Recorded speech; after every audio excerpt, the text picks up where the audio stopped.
역대상 26장. 문지기의 갈래는 다음과 같다. 고라 가문에서는 아삽의 자손인 고레의 아들 무셀레마와 무셀레마의 아들인 맏아들 스가랴와 둘째 여디아엘과 셋째 스바랴와 넷째 야드니엘과 다섯째 엘람과 여섯째 여호하난과 일곱째 엘여호에네이다. 오베데돔의 아들은 맏아들 스마야와 둘째 여호사밧과 셋째 요아와 넷째 사갈과 다섯째 느다넬과 여섯째 암미엘과 일곱째 이사갈과 여덟째 부울레데이다. 하나님께서 오베데돔에게 이와 같이 복을 주셨다. 오베데돔의 아들 스마야도 아들들을 낳았다. 그들은 용맹스러운 사람들이었으므로 그들 가문의 지도자가 되었다. 스마야의 아들은 오드니와 르바엘과 오벳과 엘사밧이다. 엘사밧의 형제 엘리후와 스마갸는 유능한 사람이다. 이들이 모두 오벳에돔의 자손이다. 그들과 그 아들과 형제들은 맡은 일을 할 수 있는 능력을 가진 용맹스러운 사람들이다. 오벳에돔 집안에 딸린 사람은 62명이다. 무셀레마의 아들과 형제들도 용맹스러운 사람들이며 모두 18명이다. 무라리의 자손인 호사의 아들 가운데서는 시므리가 족장이다. 시므리는 맏아들은 아니었으나 그의 아버지가 그를 우두머리로 삼았다. 둘째는 힐기야이고 셋째는 드발리야이고 넷째는 스가랴이다. 호사의 아들과 형제는 모두 13명이다. 이 문지기 갈래의 우두머리들과 형제들 모두에게 주님의 성전을 섬기는 임무를 맡겼다. 그들은 큰 가문이나 작은 가문을 가리지 않고 그들의 가문을 따라 제비를 뽑아 각 문을 맡았다. 셀레미아는 동쪽 문에 뽑혔고 그의 아들 스가랴는 슬기로운 참모인데 사람들이 제비를 뽑은 결과 북쪽 문에 뽑혔다. 오베데돔은 남쪽 문에 뽑히고 그의 아들들은 곳간에 뽑혔다. 숫빔과 호사는 서쪽 문과 올라가는 길가에 있는 살레겐 문의 문지기로 뽑혀 두 문을 다 지켰다. 이렇게 하여 레위 사람이 동쪽 문에 6사람, 북쪽 문에 매일 4사람, 남쪽 문에 매일 4사람, 곳간에는 각각 2사람씩, 서쪽 문의 회랑에 4사람, 길가의 회랑에 2사람이 배치되었다. 이들은 고라 자손과 무라리 자손의 문지기 갈래이다. 레위 사람 가운데 다른 사람들은 하나님의 성전 곳간과 성물 곳간을 맡았다. 게르손 자손인 라단 자손, 곧 게르손 사람 라단 가문의 족장은 여이엘리이다. 여이엘리의 아들은 세담과 그 아우 요엘이며 이들은 주님의 성전 곳간을 맡았다. 아므람과 이스알과 헤브론과 우시엘의 자손에서는 모세의 아들인 게르솜의 자손 스브엘이 곳간의 책임자이다. 그의 아우인 엘리에셀에게는 그의 아들 르하랴와 르하랴의 아들 여사야와 여사야의 아들 요람과 요람의 아들 시그리와 시그리의 아들 슬로못이 있다. 이 슬로못이 그의 가족들과 함께 성물을 보관한 모든 곳간을 관리하였다. 이 성물은 다윗 왕과 족장들과 천부장과 백부장과 군대 지휘관들이 구별하여 바친 물건들이다. 그들은 전쟁에서 빼앗은 물건들을 주님의 성전 건축과 수리를 위하여 구별하여 바쳤다. 선견자 사무엘, 기스의 아들 사울, 넬의 아들 아브넬, 수리야의 아들 요압이 구별하여 바친 모든 성물도 슬로못과 그의 가족들이 관리하였다. 이스라엘 사람 그나냐와 그의 아들들은 서기관과 재판관으로서 이스라엘의 일반 행정을 담당하였다. 헤브론 사람 하사랴와 그의 형제 가운데서 유능한 사람 1700명이 요단강 서쪽의 이스라엘을 관리하며 주님의 모든 일과 왕을 섬기는 일을 담당하였다. 헤브론 사람의 족장은 여리아이다. 다윗이 통치한 지 40년이 되던 해에 헤브론의 족보와 가문을 따라 길르앗의 야스엘에서 사람들을 조사하여 용사를 찾아냈다. 그의 친족 2700명은 용사들이며 이들은 모두 족장이었다. 다윗 왕이 그들을 루우벤과 갓과 므낫세 반쪽 지파의 관리자로 세워 하나님의 모든 일과 왕의 일을 담당하게 하였다. 역대상 27장. 이스라엘 자손 가운데서 각 갈래에 부과된 모든 일을 하면서 왕을 섬기는 각 가문의 족장과 천부장과 백부장과 서기관의 수는 다음과 같다. 그들은 한 해에 한 달씩 번갈아 가며 근무를 하였는데 한 갈래는 24,000명씩이다. 첫째 달에 복무할 첫째 갈래의 지휘관은 삽디엘의 아들 야소부암이며 그의 갈래에는 24,000명이 있다. 그는 베레스의 자손으로서 정월에 복무하는 모든 부대 지휘관의 우두머리이다. 둘째 달에 복무할 둘째 갈래의 지휘관은 아호와 사람 도데이며 그 갈래의 부지휘관은 미글롯이다. 그의 갈래에는 24,000명이 있다. 셋째 달에 복무할 셋째 갈래의 지휘관은 여호야다의 아들 브나야이다. 그의 갈래에는 24,000명이 있다. 바로 이 브나야가 30명의 용사 가운데 하나로서 30명을 지휘하였다. 그의 아들 암미사밧은 그 갈래의 부지휘관이다. 넷째 달에 복무할 넷째 갈래의 지휘관은 요압의 동생 아사엘이다. 그의 아들 스바디아가 부지휘관이다. 그의 갈래에는 24,000명이 있다. 다섯째 달에 복무할 다섯째 갈래의 지휘관은 이스라 사람 사뭇이다. 그의 갈래에는 24,000명이 있다. 여섯째 달에 복무할 여섯째 갈래의 지휘관은 드고아 사람 이케스의 아들 이라이다. 그의 갈래에는 24,000명이 있다. 일곱째 달에 복무할 일곱째 갈래의 지휘관은 에브라임 자손인 발론 사람 헬레스이다. 그의 갈래에는 24,000명이 있다. 여덟째 달에 복무할 여덟째 갈래의 지휘관은 세라 족속에 속한 후사 사람 십부게이다. 그의 갈래에는 24,000명이 있다. 아홉째 달에 복무할 아홉째 갈래의 지휘관은 베냐민 지파의 아나도 사람 아비에셀이다. 그의 갈래에는 24,000명이 있다. 열째 달에 복무할 열째 갈래의 지휘관은 세라 족속에 속한 느도바 사람 마하레이다. 그의 갈래에는 24,000명이 있다. 열한째 달에 복무할 열한째 갈래의 지휘관은 에브라임 자손인 비라돈 사람 브나야이다. 그의 갈래에는 24,000명이 있다. 열두째 달에 복무할 열두째 갈래의 지휘관은 온니엘 자손의 느도바 사람 헬데이다. 그의 갈래에는 24,000명이 있다. 이스라엘 각 지파의 영도자들은 다음과 같다. 루우벤 지파의 영도자는 시그리의 아들 엘리에셀이고 시므온 지파의 영도자는 마아가의 아들 스바디아이고 레위 지파의 영도자는 그무엘의 아들 하사비아이고 아론 지파의 영도자는 사독이고 유다 지파의 영도자는 다윗의 형 엘리후이고 이사갈 지파의 영도자는 미가엘의 아들 오므리이고 스불론 지파의 영도자는 오바댜의 아들 이스마야이고 납달리 지파의 영도자는 아스리엘의 아들 여레못이고 에브라임 지파의 영도자는 아사시아의 아들 호세아이고 므낫세 반쪽 지파의 영도자는 부다야의 아들 요엘이고 길라앗에 있는 므낫세 반쪽 지파의 영도자는 스가랴의 아들 이또이고 베냐민 지파의 영도자는 아브넬의 아들 야하시엘이고 단 지파의 영도자는 여로함의 아들 아사렐이다.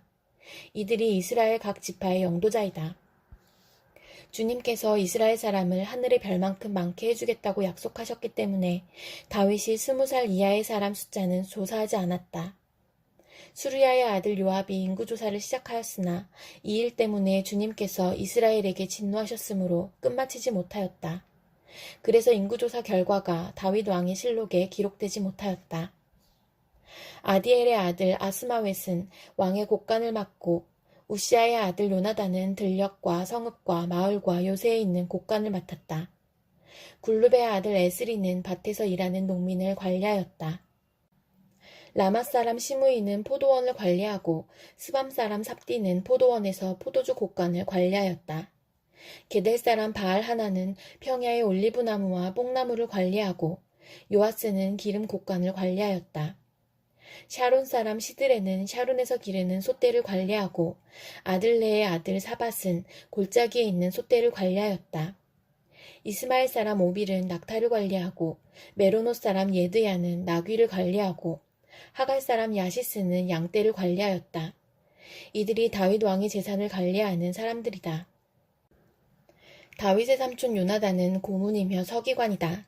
그는 사리에 밝은 사람이다.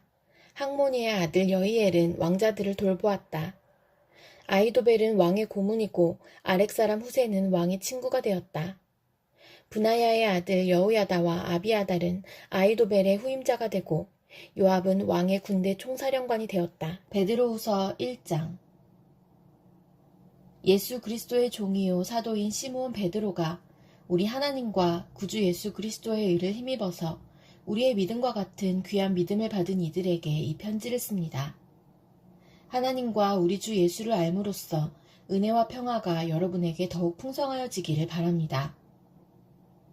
하나님께서는 우리가 그를 알므로 말미암아 생명과 경건에 이르게 하는 모든 것을 그의 권능으로 우리에게 주셨습니다. 하나님은 우리를 부르셔서 그의 영광과 덕을 누리게 해주신 분이십니다. 그는 이 영광과 덕으로 귀중하고 아주 위대한 약속들을 우리에게 주셨습니다. 그것은 이 약속들로 말미암아 여러분이 세상에서 정욕 때문에 부패하는 사람이 되는 것이 아니라 하나님의 성품에 참여하는 사람이 되게 하시려는 것입니다. 그러므로 여러분은 열성을 다하여 여러분의 믿음에 덕을 더하고 덕에 지식을 더하고 지식에 절제를 더하고 절제에 인내를 더하고 인내에 경건을 더하고 경건에 신도 간의 우애를 더하고 신도 간의 우애에 사랑을 더하도록 하십시오. 이런 것들이 여러분에게 갖추어지고 또 넉넉해지면 여러분은 우리 주 예수 그리스도를 아는 일에 게으르거나 열매를 맺지 못하는 사람이 되지 않을 것입니다. 그러나 이런 것들을 갖추지 못한 사람은 근시안이거나 앞을 못 보는 사람입니다. 이런 사람은 자기의 옛 죄가 깨끗하여졌음을 잊어버린 것입니다. 그러므로 형제자매 여러분, 더욱더 힘써서 여러분이 부르심을 받은 것과 택하심을 받은 것을 굳게 하십시오. 그러면 여러분은 넘어지지 않을 것입니다. 또한 여러분은 우리의 주님이시며 구주이신 예수 그리스도의 영원한 나라에 들어갈 자격을 충분히 갖출 것입니다. 그러므로 비록 여러분이 이런 것들을 알고 있고 또 받은 진리에 굳게 서 있지만 나는 언제나 이런 것들을 두고서 여러분을 일깨우려 합니다. 나는 이 육신의 장막에 사는 동안 여러분의 기억을 일깨워서 분발하게 하는 것이 옳다고 생각합니다. 우리 주 예수 그리스도께서 나에게 보여주신 대로 내가 육신의 장막을 벗을 때가 멀지 않음을 알고 있기 때문입니다. 그리고 내가 세상을 떠난 뒤에도 언제든지 여러분이 이런 일들을 기억할 수 있게 하려고 힘을 쓰고 있습니다. 우리가 여러분에게 우리 주 예수 그리스도의 권능과 재림을 알려드린 것은 교묘하게 꾸민 신화를 따라서 한 것이 아닙니다. 우리는 그의 위엄을 눈으로 본 사람들입니다.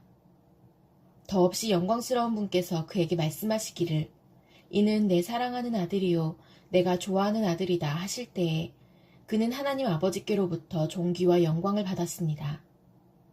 우리는 그 거룩한 산에서 그분과 함께 있을 때에 우리는 이 말소리가 하늘로부터 들려오는 것을 들었습니다. 또 우리에게는 더욱 확실한 예언의 말씀이 있습니다. 여러분의 마음속에서 날이 새고 샛별이 떠오를 때까지 여러분은 어둠 속에서 비치는 등불을 대하듯이 이 예언의 말씀에 주의를 기울이는 것이 좋습니다. 여러분이 무엇보다도 먼저 알아야 할 것은 이것입니다. 아무도 성경의 모든 예언을 제멋대로 해석해서는 안 됩니다. 예언은 언제든지 사람의 뜻에서 나온 것이 아니라 사람들이 성령에 이끌려서 하나님께로부터 오는 말씀을 받아서 한 것입니다. 미가 4장. 그날이 오면 주님의 성전이 서 있는 주님의 산이 산들 가운데서 가장 높이 솟아서 모든 언덕을 아래로 내려다보며 우뚝 설 것이다. 민족들이 구름처럼 그리로 몰려올 것이다. 민족마다 오면서 이르기를 자 가자 우리 모두 주님의 산으로 올라가자. 야곱의 하나님이 계신 성전으로 어서 올라가자. 주님께서 우리에게 주님의 길을 가르치실 것이니 주님께서 가르치시는 길을 따르자 할 것이다. 율법이 시온에서 나오며 주님의 말씀이 예루살렘에서 나온다. 주님께서 민족들 사이의 분쟁을 판결하시고 원근 각처에 있는 열강 사이의 갈등을 해결하실 것이니 나라마다 칼을 쳐서 보습을 만들고 창을 쳐서 낫을 만들 것이며 나라와 나라가 칼을 들고 서로를 치지 않을 것이며 다시는 군사훈련도 하지 않을 것이다. 사람마다 자기 포도나무와 무화과나무 아래 앉아서 평화롭게 살 것이다. 사람마다 아무런 위협을 받지 않으면서 살 것이다. 이것은 만군의 주님께서 약속하신 것이다. 다른 모든 민족은 각기 자기 신들을 섬기고 순종할 것이다. 그러나 우리는 언제까지나 주 우리의 하나님만을 섬기고 그분에게만 순종할 것이다. 나 주가 선언한다. 그날이 오면 비틀거리며 사는 백성을 내가 다시 불러오고 사로잡혀가서 고생하던 나의 백성을 다시 불러 모으겠다. 그들이 이역만리 타향에서 비틀거리며 살고 있으나 거기에서 살아남은 백성이 강한 민족이 될 것이다. 그때로부터 영원토록 나 주가 그들을 시온산에서 다스리겠다. 너 양떼의 망대야. 도성 시온에 사나. 너의 이전 통치가 회복되고 도성 예루살렘의 왕권이 내게로 돌아올 것이다. 어찌하여 너는 그렇게 큰 소리로 우느냐? 왕이 없기 때문이냐? 어찌하여 너는 아이를 낳는 여인처럼 진통하느냐? 자문관들이 죽었기 때문이냐? 도성 시온아, 이제 내가 이 도성을 떠나서 빈들로 가서 살아야 할 것이니 아이를 낳는 여인처럼 몸부림치면서 신음하여라. 너는 바빌론으로 가야 할 것이다. 거기에서 주님께서 너를 건지시고 너의 원수에게서 너를 속량하실 것이다. 그러나 이제 많은 민족이 연합하여 너를 칠 것이다. 그들은 이르기를 시온은 망해야 한다. 이제 곧 우리는 이 도성이 폐허가 되는 것을 보게 될 것이다. 한다. 그러나 그들은 나 주가 마음속으로 무엇을 생각하고 있는지를 알지 못한다. 한꺼번에 같은 방법으로 벌을 주려고 곡식을 타작마당으로 모아서 쌓듯이 그들을 한데 모았다는 것을 미처 깨닫지 못한다. 도성 시온아, 내 원수에게 가서 그들을 쳐라. 내가 내 뿔을 쇠 같게 하고 내 굽을 노쇠 같게 할 것이니 너는 많은 민족을 짓밟고 그들이 폭력을 써서 착취한 그 재물을 빼앗아다가 온 세상의 주 곧 나에게 가져올 것이다. 누가복음 13장. 바로 그때에 몇몇 사람이 와서 빌라도가 갈릴리 사람들을 학살해서 그 피를 그들이 바치려던 희생 제물에 섞었다는 사실을 예수께 일러드렸다. 예수께서 그들에게 대답하셨다. 이 갈릴리 사람들이 이런 변을 당했다고 해서 다른 모든 갈릴리 사람보다 더 큰 죄인이라고 생각하느냐? 그렇지 않다. 내가 너희에게 말한다. 너희도 회개하지 않으면 모두 그렇게 망할 것이다. 또 실로암에 있는 탑이 무너져서 치어 죽은 18사람은 예루살렘에 사는 다른 모든 사람보다 더 많이 죄를 지은 사람이라고 생각하느냐? 그렇지 않다. 내가 너희에게 말한다. 너희도 회개하지 않으면 모두 그렇게 망할 것이다. 예수께서는 이런 비유를 말씀하셨다. 어떤 사람이 자기 포도원에다가 무화과 나무를 한 그루 심었는데 그 나무에서 열매를 얻을까 하고 왔으나 찾지 못하였다. 그래서 그는 포도원 지기에게 말하였다. 보아라, 내가 새해나 이 무화과 나무에서 열매를 얻을까 하고 왔으나 열매를 본 적이 없다. 찍어버려라. 무엇 때문에 땅만 버리게 하겠느냐? 그러자 포도원 지기가 그에게 말하였다. 주인님, 올해만 그냥 두십시오. 그동안에 내가 그 둘레를 파고 거름을 주겠습니다. 그렇게 하면 다음 철에 열매를 맺을지도 모릅니다.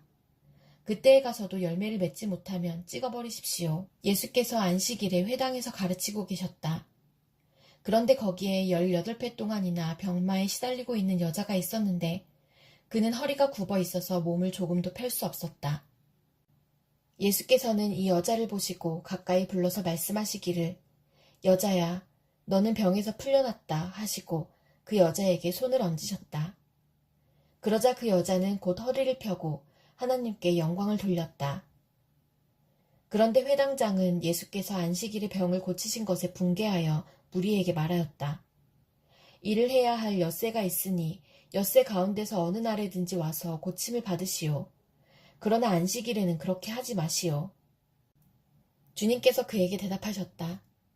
너희 위선자들아, 너희는 저마다 안식일에도 소나 나귀를 외양간에서 풀어내어 끌고 나가서 물을 먹이지 않느냐? 그렇다면 아브라함의 딸인 이 여자가 18회 동안이나 사탄에게 매여 있었으니 안식일에라도 이 매임을 풀어주어야 하지 않겠느냐? 예수께서 이 말씀을 하시니 그를 반대하던 사람들은 모두 부끄러워하였고 무리는 모두 예수께서 하신 모든 영광스러운 일을 두고 기뻐하였다. 예수께서 말씀하셨다. 하나님 나라는 무엇과 같은가? 그것을 무엇에다가 비길까? 그것은 겨자씨의 다음 경우와 같다. 어떤 사람이 겨자씨를 가져다가 자기 정원에 심었더니 자라서 나무가 되어 공중의 새들이 그 가지에 깃들였다. 예수께서 다시 말씀하셨다. 하나님 나라를 무엇에다가 비길까? 그것은 누룩의 다음 경우와 같다. 어떤 여자가 누룩을 가져다가 가루 서말 속에 섞어 넣었더니 마침내 온통 부풀어 올랐다. 예수께서 여러 성읍과 마을에 들르셔서 가르치시면서 예루살렘으로 여행하셨다. 그런데 어떤 사람이 예수께 물었다. 주님, 구원받을 사람은 적습니까? 예수께서 그들에게 대답하셨다. 너희는 좁은 문으로 들어가기를 힘써라. 내가 너희에게 말한다. 들어가려고 해도 들어가지 못하는 사람이 많을 것이다. 집주인이 일어나서 문을 닫아버리면 너희가 밖에 서서 문을 두드리면서 주인님, 문을 열어주십시오 하고 졸라도 주인은 너희가 어디에서 왔는지 나는 모른다 하고 대답할 것이다. 그때에 너희가 말하기를 우리는 주인님 앞에서 먹고 마셨으며 주인님은 우리를 길거리에서 가르치셨습니다 할 터이나 주인이 너희에게 말하기를 나는 너희가 어디에서 왔는지 모른다. 불의를 일삼는 자들아 모두 내게서 물러가거라 할 것이다. 아브라함과 이삭과 야곱과 모든 예언자는 하나님 나라 안에 있는데 너희는 바깥으로 쫓겨난 것을 너희가 보게 될 때에 거기서 슬피 울면서 이를 갈 것이다. 사람들이 동과 서에서 또 남과 북에서 와서 하나님 나라 잔치자리에 앉을 것이다. 보아라, 꼴찌가 첫째가 될 사람이 있고 첫째가 꼴찌가 될 사람이 있다. 바로 그때에 몇몇 바리새파 사람들이 다가와서 예수께 말하였다. 여기에서 떠나가십시오. 헤롯 왕이 당신을 죽이고자 합니다. 예수께서 그들에게 말씀하셨다. 가서 그 여우에게 전하기를 보아라, 오늘과 내일은 내가 귀신을 내쫓고 병을 고칠 것이요. 사흘째 되는 날에는 내 일을 끝낸다 하여라. 그러나 오늘도 내일도 그 다음 날도 나는 내 길을 가야 하겠다. 예언자가 예루살렘이 아닌 다른 곳에서는 죽을 수 없기 때문이다. 예루살렘아, 예루살렘아, 예언자들을 죽이고 내게 파송된 사람들을 돌로 치는구나. 암탉이 제 새끼를 날개 아래에 품듯이 내가 몇 번이나 내 자녀를 모아 품으려 하였더냐. 그러나 너희는 그것을 원하지 않았다. 보아라, 너희의 집은 버림을 받을 것이다. 내가 너희에게 말한다. 너희가 말하기를 주님의 이름으로 오시는 분은 복되시다 할 그때가 오기까지 너희는 나를 다시는 보지 못할 것이다.